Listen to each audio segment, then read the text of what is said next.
오늘 경기는 토트넘이 정말 90분 내내 아무것도 못했던 경기거든요. 반면에 맨유는 자신들이 하고 싶은 플레이를 90분 내내 공수양면 모두 다 펼쳤던 경기였습니다. 이제 오늘 경기 토트넘은 최근에 3-4-3보다 3-5-2 전형이 잘 되다 보니까 오늘 경기에서 3-5-2 전형으로 나왔었고요. 반면에 맨유는 4-2-3-1 전형으로 나왔어요. 근데 여기서 토트넘이 맨유에게 밀렸던 가장 첫 번째 포인트는 토트넘이 후방 빌드업을 할 때 맨유의 전방 압박을 벗어나지 못했다는 것이었죠. 맨유가 에릭센이 몸 상태가 그렇게 좋지 않기 때문에 프레드가 나오면서 카세미르, 프레드, 브루노 페르난데스 이렇게 3명의 미드필더 라인이 나왔거든요. 에릭센 대신 프레드가 나왔을 때의 장점은 아무래도 프레드가 훨씬 더 많이 뛰어줄 수 있고 그리고 압박 과정에 참여를 해줄 수 있다는 거예요. 그러다 보니까 오늘 맨유는 토트넘이 후방 빌드업을 할 때 과감하게 미드필더 라인들이 올라가줬습니다. 그러면서 브루노 페르난데스가 비수마, 카세미르가 호이비에르, 그리고 프레드가 공격적으로 올라가서 벤탄쿠르까지. 토트넘이 3-5-2 전형을 사용했을 때 강점은 미드필더 라인이 많아지면서 중원 싸움에 조금 더 우위를 가져갈 수 있고 후방 빌드업 상황에서 중원을 거쳐서 볼을 전개할 수가 있다는 거거든요. 근데 오늘 맨유가 미드필더 라인에서 한 명씩 마크하면서 확실하게 토트넘의 후방 빌드업을 가로막으려는 움직임을 가져갔습니다. 그러면서 전방에서부터 이 3톱이 3백을 압박하고 좌우 풀백도 올라와주면서 강하게 토트넘을 전방에서부터 압박을 하는 모습을 보여줬었는데 이제 그러다 보니까 어떤 장면들이 나왔냐면 후방에서 토트넘이 빌드업을 전개할 때 프레드가 아주 높은 지역까지 올라왔습니다.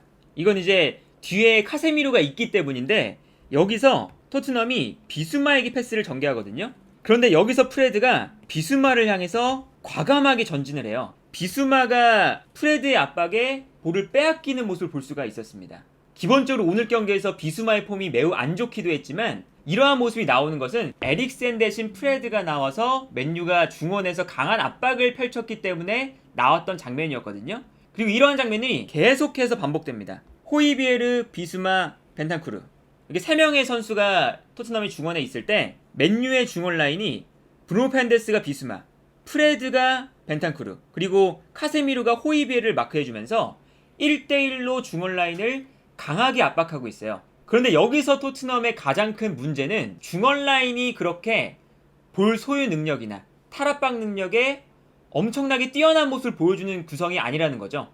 그렇기 때문에 오늘 경기에서 토트넘이 계속해서 중원 라인을 거쳐갈 때 맨유의 압박에 볼을 빼앗기고 턴오버가 생기고 이러한 장면들이 계속해서 나왔습니다. 이 자료는 토트넘이 오늘 경기에서 볼을 빼앗긴 위치를 나타낸 자료예요. 자신들의 진영에서 볼을 빼앗긴 횟수가 엄청나게 많습니다. 이런 기록이 나타난다는 건 그만큼 토트넘이 오늘 경기에서 맨유의 압박에 제대로 된 대응을 못했다는 것을 의미하겠죠. 그리고 오늘 경기에서 맨유의 중원 라인이 압박을 너무나 잘해줬는데 토트넘이 3-4-3 전형을 썼을 때보다 3-5-2 전형을 썼을 때 훨씬 더 탈압박에 유연했어요. 기본적으로 미드필더 라인이 많아지다 보니까 중원 라인에서 벤탄쿠르나 호이비에르가 순간적으로 측면으로 빠져주면서 넓은 공간으로 나와주거든요. 그러면 이때 이 벤탄쿠르와 호이비에르가 활발하게 움직이면서 볼을 받을 수 있는 공간으로 나오고 이때 토트넘이 이 공간으로 패스를 보내주면서 순간적으로 토트넘이 압박을 풀어나오는 모습이 있었어요.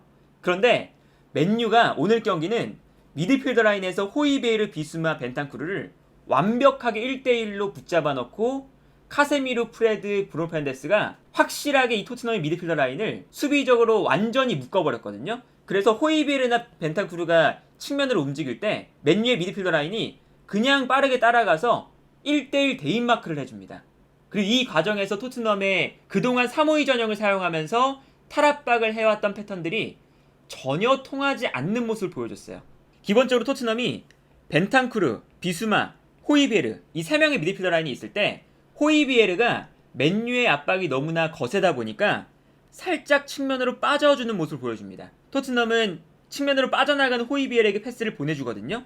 근데 여기서 기본적으로 오늘 경기는 1대1 대인 마크를 하는 상황이었으니까 카세미르가 중원 라인에 공간이 생긴다는 리스크를 가지고 호이비에르가 측면으로 뛰어나갈 때 카세미르도 측면으로 뛰어나갑니다.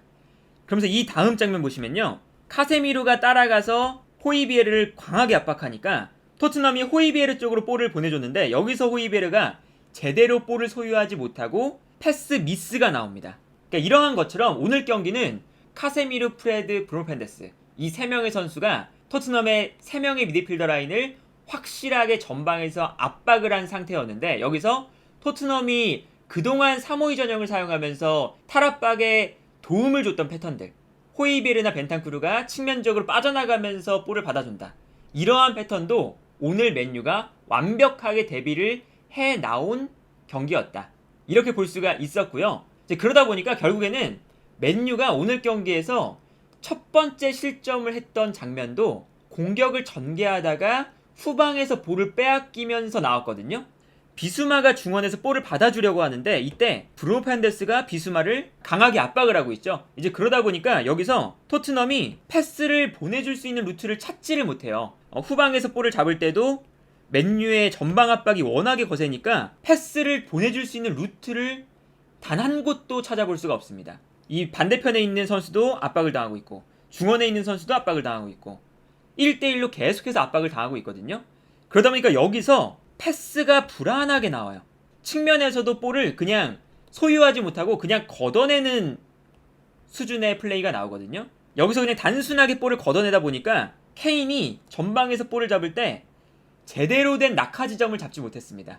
그래서 여기서 케인이 손흥민에게 볼을 떨어뜨려 줄 때 부정확하게 떨어뜨려 줬어요. 그런데 여기서도 이제 맨유가 아주 좋았던 것이 부정확하게 볼이 떨어지니까 이때 리산드로 마르티네스가 과감하게 올라와 주면서 손흥민과 볼경합에서 승리를 하는 모습을 볼 수가 있습니다. 그러면서 여기서 일단은 맨유가 토트넘의 후방 빌드업을 막아내면서 자신들의 공격권을 가져나온 상황이었습니다. 그리고 여기서 오늘 또 가장 큰 문제가 토트넘의 수비 라인에 미스가 너무 많았어요.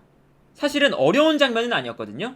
리산드로 마르티네스가 손흥민의 볼을 끊어냈고 이때 다이어가 볼을 잡는 상황인데 여기서 패스 미스가 나옵니다. 가슴으로 볼을 떨어뜨려주는 장면인데 사실은 브루노 페르난데스가 호이비에르를 압박하고 있기 때문에 다이어가 호이비에르에게 패스를 보내주면 안 되는 장면이거든요.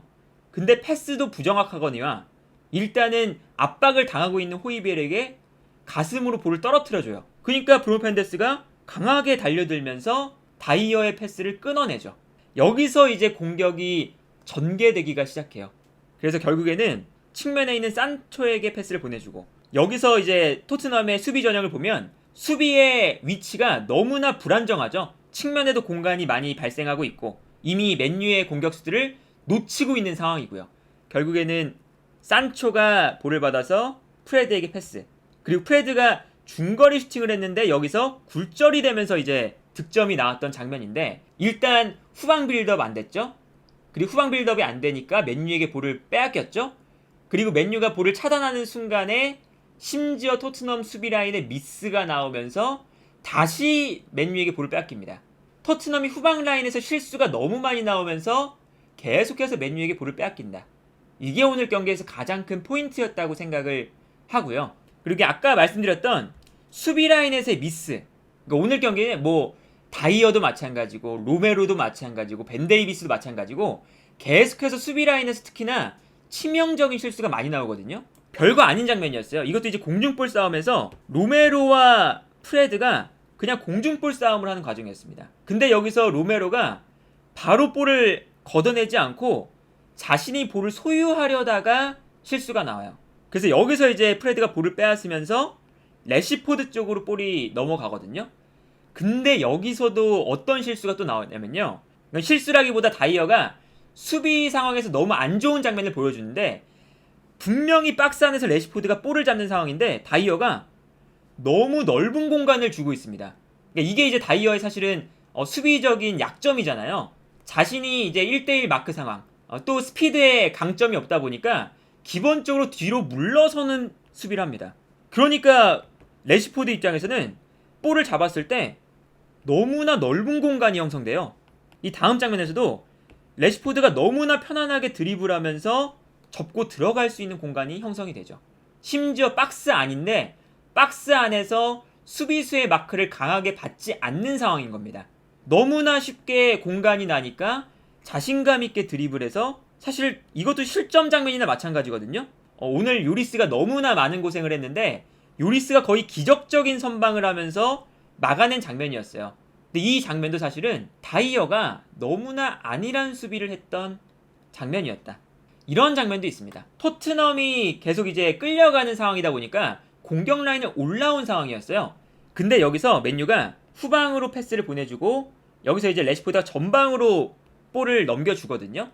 토트넘이 올라와 있으니까 전방으로 역습을 하는 과정인데 일단은 수비 라인이 높게 올라왔을 때 기본적인 수비 방법은 강하게 공격 라인을 압박을 해야 되죠. 기본적으로 라인이 올라와 있다 보니까 상대방 공격수가 쉽게 볼을 잡지 못하도록 만들어야 돼요. 근데 여기서는 맨유가 전방으로 패스를 뿌려줬을 때 래시포드가 볼을 잡는 상황인데 다이어가 거리가 너무 멀어요. 타이트하게 붙어주지 않고 있죠. 그러니까 이거는 결국에 다이어가 자신의 스피드가 부족하니까 그리고 민첩성이 부족하니까 혹시나 래시포드를 놓치면 곧바로 1대1 상황이 나온다는 이 두려움 때문에 확실하게 래시포드를 압박하지 못하고 있습니다. 그런데 여기서 래시포드가 너무나 쉽게 볼을 잡다 보니까 래시포드가 돌아섰을 때 전방으로 뛰어나가는 브루노 페르난데스에게 너무나 쉽게 패스를 보내줄 수가 있었죠. 토트넘이 공격적으로 나가야 되는 타이밍이었어요. 근데 이 공격적으로 나가는 타이밍에 다이어의 수비가 어설프니까 너무나 쉽게 맨유가 래시포드가 볼을 잡아서 공격할 수 있는 찬스가 나오는 장면이었습니다. 물론 이 장면에서 이 브루노 페르난데스가 오프사이드를 범하면서 여기서 이제 득점이 인정되진 않았어요. 그런데 이 장면 또한 토트넘의 실수가 나왔던 장면이었다. 이렇게 볼 수가 있겠고 토트넘이 실점하는 장면에서도 마찬가지입니다. 실수가 너무 많이 나와요. 일단 맨유가 역습하는 과정에서 안토니와 페리치 1대1 싸움이 나오거든요. 근데 여기서 오늘 경기의 이 매치업도 매우 안 좋았던 것이 페리시치의 단점은 민첩성이 좀 떨어진다는 거예요. 그래서 수비할 때 민첩한 상대방 측면 공격수가 있으면 페리시치보다는 세세뇽이 조금 더 낫거든요. 근데 오늘 분명히 안토니가 나온다는 것을 예상했음에도 불구하고 페리시치가 나온 거예요. 아니나 다를까 페리시치가 안토니를 붙잡지 못할 때가 많았습니다. 여기서 또 문제는 뭐냐면 호이비에르가 빠르게 수비로 복귀하지 못하고 있죠. 그러니까 안토니는 너무나 쉽게 중원 지역으로 돌파를 합니다. 안토니가 볼을 갖고 중앙으로 들어오는데 여기서 벤탄쿠르도 마찬가지예요. 호이비에르가 토트넘의 왼쪽 측면에서는 빠르게 내려오지 못했다면 반대편에서는 벤탄쿠르가 또 공격에 가담해 있다가 내려오다 보니까 벤탄쿠르가 이번에는 수비로 가담하는 속도가 늦습니다. 그러니까 여기서 중앙으로 침투해 들어가는 브루노 페르난데스에게 너무나 쉽게 안토니가 패스를 보내줬죠. 그리고 여기서 어떤 장면이 나오냐, 이렇게 중앙 공간이 너무나 넓게 열리니까 로메로가 뛰쳐나와요. 근데 오늘 경기 로메로도 실수가 너무 많았거든요. 뛰쳐나와서 태클을 하는데 이 태클이 깔끔하게 들어가지 않습니다. 그래서 이 장면에서도 태클을 했는데 브루노 페르난데스의 몸을 맞고 프레드에게 흘러요. 기본적으로 로메로의 태클이 제대로 들어가지 못했던 장면이고요. 이 다음 장면에서도 프레드가 볼을 받는데 프레드가 터치 미스가 나오거든요. 다이어가 일단은 프레드를 압박하지도 못했고 다이어가 제대로 볼을 끊어내지 못하면서 다이어의 몸을 맞고 브루노 페르난데스한테 흐르죠. 그래서 브루노 페르난데스가 여기서 너무나 넓은 공간에서 쉽게 볼을 잡아서 득점으로 만들어내는 장면이었습니다. 토트넘이 기본적으로 수비가 허술하고 근데 수비가 허술한 상황에서 실수가 나오고 실수가 나오다 보니까 맨유가 너무나 쉽게 토트넘의 실수를 받아서 득점을 하는 장면이었어요. 계속해서 실수가 나오면서 특히나 수비 라인의 실수가 나오면서 실점을 했던 장면들이 반복되는 경기였다. 이렇게 볼 수가 있겠고요. 토트넘이 그렇다고 해서 계속해서 이 전방 압박을 강하게 받을 때 한 번도 못 풀어나온 건 아니에요. 풀어나오는 장면들이 분명히 있었습니다. 어떤 방식으로 맨유의 압박을 풀어나왔냐면 압박을 풀어나올 때 좌우 측면으로 달려나가는 페리시치나 도어티 이 두 선수에게 패스를 빠르게 뿌려주는 것이 오늘 경기에서 토트넘이 가져나온 포인트 중 하나였거든요. 근데 오늘 페리시치와 도어티 이 좌우 윙백이 역습으로 나갈 때 확실하게 마무리를 못 지어주면서 역습이 제대로 이루어지지 못할 때가 많았습니다. 토트넘이 압박을 받는 상황에서 전방으로 볼을 걷어내는 장면이에요. 근데 여기서 손흥민 선수가 센스있게 뒤로 흘려주는 장면이거든요. 패스를. 맨유의 선수들이 전방에 너무 많은데 맨유의 전방 압박을 풀어내서 토트넘이 역습으로 나가는 장면입니다. 역습을 풀어나올 때 반대편 측면에서 페리시치가 빠르게 올라가고 있거든요. 그래서 빠르게 올라가는 페리시치에게 패스를 보내주고 그러면서 1대1 돌파 찬스가 나오는 장면이죠. 근데 여기서 페리시치가 확실하게 돌파를 성공하지 못합니다. 그리고 크로스를 올려주는데 크로스도 부정확하게 올라가요. 이 장면도 결국엔 역습이 성공하지 못하는 장면이었고요. 이 장면뿐만 아니라 맨유의 전방 압박을 받을 때 이겨내고 케인이 볼을 잡는 상황이거든요. 케인이 볼을 받았을 때 평소 같으면 뛰어가는 손흥민에게 패스를 보내주지 않았을까 싶거든요. 근데 오늘 경기에서는 이상하게 케인이 손흥민에게 패스를 보내주는 게 아니라 측면 지역으로 넓게 뛰어나가는 페리시치에게 패스를 보내줍니다. 기본적으로 토트넘이 오늘 경기에서 역습으로 나갈 때 좌우 측면으로 뛰어나가는 윙백에게 패스를 보내준다. 이 패턴을 계속해서 사용을 한 거거든요. 그러다 보니까 페리시치가 볼을 잡을 때 정말 넓은 공간을 확보를 하게 돼요. 이제 1대1 찬스거든요. 1대1 드리블 돌파를 해야 되는데 여기서 드리블 돌파가 잘 안 돼요. 드리블 돌파가 안 되다 보니까 볼을 몰고 올라가다가 맨유에게 볼을 빼앗기는 장면입니다. 사실은 역습할 때 왼쪽 라인에선 특히 역습하는 과정에서는 페리시치보다 세세뇽이 조금 더 낫다고 평가를 받는 것이 일단 빠르게 올라올 뿐만 아니라 손흥민이 침투에 들어갈 때 세세뇽이 손흥민에게 패스를 보내준다. 그러면서 손흥민의 스피드를 살린다. 이거였거든요. 근데 페리시치가 세세뇽보다 우위에 있는 건 1대1 돌파 능력이에요. 그래서 뭐 이제 콘테 감독이 페리시치의 1대1 돌파 능력을 사용한다.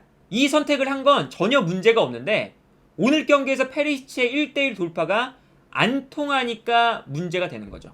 그래서 오늘 경기에서는 손흥민 선수가 페리시치에게 공간을 만들어주고 페리시치가 1대1 찬스를 시도한다. 이게 포인트였거든요. 왼쪽 라인에선. 근데 왼쪽 라인에서 페리시치가 제대로 된 1대1 돌파를 보여주지 못했다. 이게 오늘 경기에서 토트넘이 역습으로 나갈 때 가장 문제가 되었던 장면들이었습니다. 이 장면도 비슷해요. 케인에게 볼을 보내줘요. 그럼 케인이 볼을 받았을 때 손흥민이 뛰어들어가니까 맨유의 수비가 자연스럽게 손흥민을 따라 들어가죠. 근데 여기서 케인이 볼을 잡았을 때 어떤 선택을 하느냐, 측면 지역으로 올라오고 있는 페리시치에게 패스를 보내줍니다. 그리고 여기서 페리시치가 볼을 잡았을 때 기본적으로 넓은 공간이 형성되어 있죠. 근데 이 넓은 공간이 형성되어 있을 때도 손흥민의 움직임이 이 세세뇽이 나왔을 때는 침투에 들어가면서 뭔가 세세뇽과 연계 플레이를 가져갔다면 오늘 경기 좀 의도적으로 살짝 안쪽으로 들어가면서 수비수를 계속 끌어당기고 있어요. 박스 안으로. 그러니까 여기서는 페리시치에게 공간을 만들어줬다는 거거든요. 근데 여기서 페리시치가 1대1 돌파가 안 됩니다. 측면으로 볼을 몰고 나가는 게 아니라 중앙으로 볼을 몰고 들어와요. 근데 중앙으로 볼을 몰고 들어오니까 수비가 모여들 수밖에 없죠. 그래서 이 장면에서는 페리시치가 완벽하게 형성되었던 1대1 찬스를 실패하는 장면이거든요. 이제 이런 것처럼 오늘 경기에서는 역습 과정에서 손흥민과의 호흡은 세세뇽과 손흥민, 이 두 선수의 호흡이 훨씬 더 좋은데 페리시치와 손흥민, 이 조합이 나왔고 페리시치의 돌파가 통하지 않았다. 이 포인트가 오늘 경기에서 토트넘의 공격에 가장 아쉬웠던 부분이 아닐까 싶고요. 사실은 페리시치뿐만 아니에요. 반대편에 있는 도어티 쪽은 더 공격이 안 됐어요.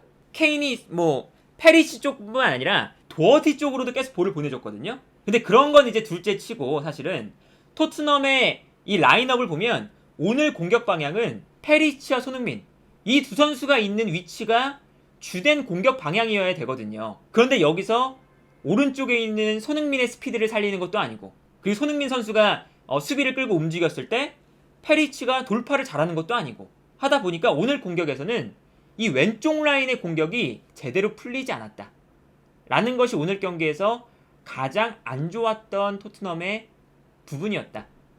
이렇게 좀 볼 수가 있지 않을까 하고요. 그러다 보니까 오늘 경기가 기록적으로 너무나 많이 밀렸어요. 점유율은 비슷하거든요. 52대 48. 슈팅 횟수가 맨유가 28개, 토트넘이 9개입니다. 그냥 일방적으로 토트넘이 맨유에게 밀렸다는 수치를 볼 수가 있는 거거든요. 기본적으로 맨유는 계속해서 볼을 빼앗아서 유효한 공격을 하고, 반면에 토트넘은 공격으로 올라가서 제대로 된 공격 찬스를 만들어내지 못한다. 그러니까 그만큼 오늘 경기는 토트넘이 공수양면으로 자신들이 준비해온 공격 패턴을 단 한 개도 못 보여줬고, 반면에 맨유는 토트넘을 상대로 전방 압박, 빌드업, 공격적인 찬스에서 득점을 만들어내는 플레이들, 이런 것들을 완벽하게 보여줬던 경기였다. 이렇게 오늘 경기를 좀 정리할 수 있지 않을까 합니다. 이제 마지막으로 짚고 넘어가야 될 건 토트넘이 분명히 오늘 경기 잘 안 풀렸거든요. 잘 안 풀렸는데 첫 번째 교체가 나왔던 게 82분이었어요. 물론 토트넘의 이 백업 라인에 그렇게 공격적으로 교체 투입해서 바꿔줄 선수는 없었어요. 클루셉스키나 히샬리송이 부상이었기 때문에. 그런데 이렇게까지 경기가 안 풀리면 분위기를 좀 반전시킬 수 있는 타이밍을 가져왔어야 된다고 생각이 드는데 교체 타이밍이 너무나 늦었습니다. 정말 82분 경기 막판에 교체를 가져가면서 전술 변화 가져가고, 근데 그때는 이미 2대 0으로 점수 차이가 벌어진 상황이고, 그러다 보니까 오늘 경기에서도 콘테 감독의 좀 유연하지 못한 교체, 유연하지 못한 전술 변화가 정말로 아쉬웠던 경기였다. 이렇게 좀 볼 수 있지 않을까 하네요.